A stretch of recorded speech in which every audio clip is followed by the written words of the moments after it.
Alors, la correction du dernier exercice de cette fiche exercice, l'exercice numéro 3. Donc, on avait deux fonctions définies sur moins 4, 4, les deux courbes. Alors, on ne savait pas qui était f, qui était g au départ. Par contre, on vous disait que f de 2 valait 0. Donc, si f de 2 vaut 0, avec ça, ça doit pas nous permettre de déterminer ici quelle était la courbe de f, quelle était celle de g. Donc, l'image de 2, je prends 2 pour valeur de x, l'image de 2 doit valoir 0. Bon, bah c'est vrai sur cette courbe-là. Donc, la courbe qui représente f, c'est celle-là. Celle qui représente g, c'est l'autre. Ensuite, on veut résoudre graphiquement l'équation f de x égale g de x. Donc, quand on a deux courbes, retrouver la solution d'une équation du type f de x égale g de x, il faut chercher les points d'intersection entre les deux courbes. Donc, on en a un premier ici, un deuxième là. Donc, les solutions sont les abscisses de ces points-là. Donc, on a deux solutions. On a moins 2.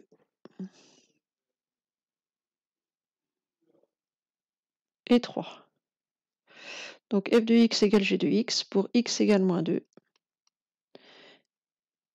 Ou pour x égale 3. Ensuite, on voulait résoudre donc toujours graphiquement l'inéquation f de x plus petite que g de x. Donc quand on a deux courbes, on veut que celle représentant f, donc la parabole qui est dans ce sens-là, soit située en dessous, puisqu'on veut que f de x soit plus petit que celle qui représente g.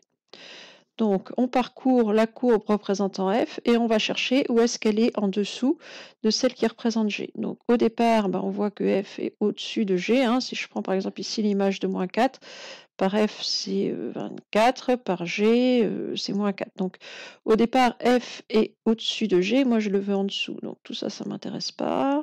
Je suis toujours au-dessus. Là, il y a un point d'intersection. Donc, en général, quand il y a un point d'intersection, l'ordre s'inverse. Et effectivement, ici, f passe en dessous de g. Donc, si je prends par exemple l'image de moins 1, elle est plus petite que par f, elle est plus petite que l'image de moins 1 par g. Donc là, je suis toujours en dessous. Donc là, la courbe représentant f est en dessous de celle de g. Et là, j'approche d'un deuxième point d'intersection. Donc, on va regarder un peu plus près ce qui se passe. Ici, f est en train de repasser au-dessus de g. Les images par f, si je prends l'image de 3,5, par f, c'est plus haut que par g. Donc, j'ai que cette partie de courbe où f est en dessous, la courbe représentant f est en dessous de la courbe représentant g. Donc, les solutions de l'équation f de x plus petit, de l'inéquation f de x plus petit que g de x, c'est uniquement les valeurs de x, donc qui vont alors d'ici de moins 2 à 3. Donc, l'intervalle,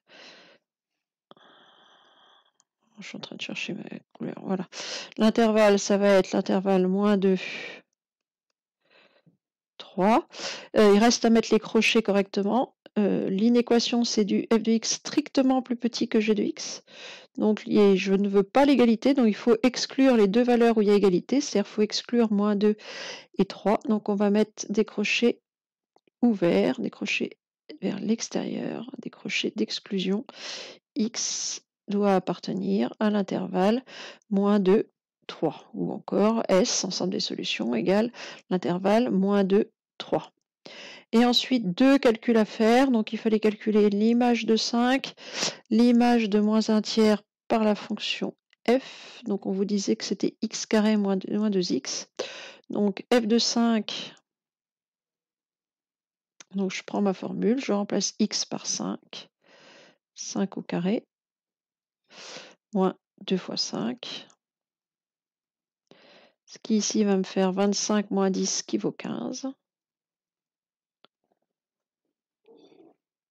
Et enfin, l'image de moins 1 tiers. Donc, je prends ma formule, ça va me faire moins 1 tiers au carré, moins 2 fois moins 1 tiers, c'est-à-dire moins 1 tiers au carré, 1 sur 9, 1 neuvième.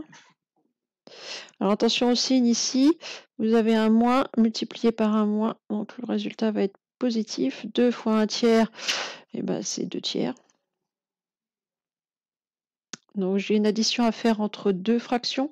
Il faut mettre les deux au même dénominateur. J'en ai une sur 9, l'autre sur 3. On va tout mettre sur 9. Donc on multiplie par 3 en haut et en bas.